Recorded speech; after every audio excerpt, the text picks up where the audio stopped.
प्रत्यक्ष आणि अप्रत्यक्ष आपल्याला प्रत्येकाला पुढील 5 वर्षाच्या काळामध्ये जे काही परिणाम होणार आहे त्या परिणामांची ही निवडणूक आहे। सत्तेत आपण असू तर अर्थकारणाला त्याच्यातनं गती मिळणार आहे।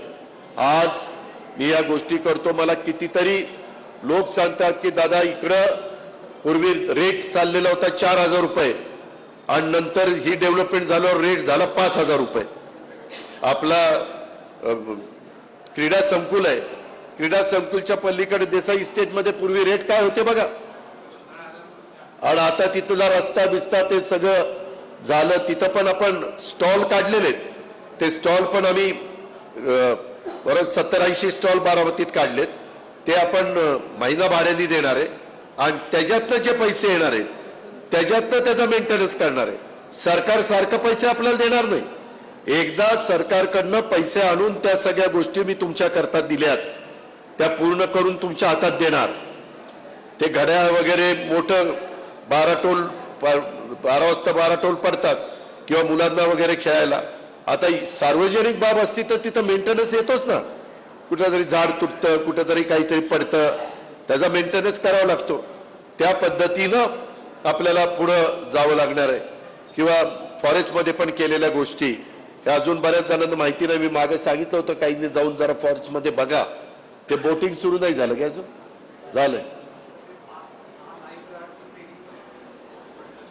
बरं, हे सगळं करत असताना साहसी खेळ पण करायचे, परंतु त्या जीवाची पण काळजी घ्यावी लागते। आता काही काही ठिकाणी चालायला बिलायला असा झुला टाईप केलेला आहे, ते बघितल्यावर तुमच्या लक्षात येईल।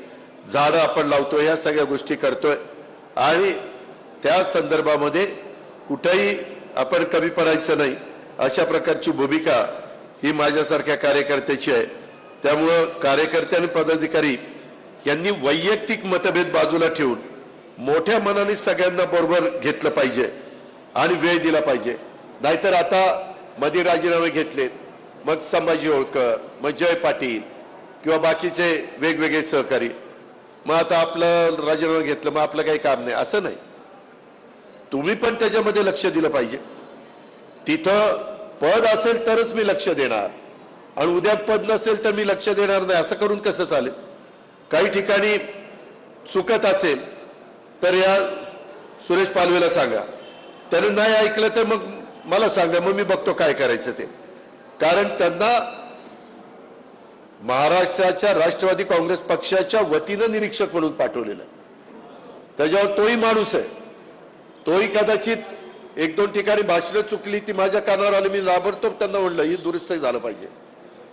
बारामतीकरांना त्यांचा मान सन्मान हा दिलाच पाहिजे।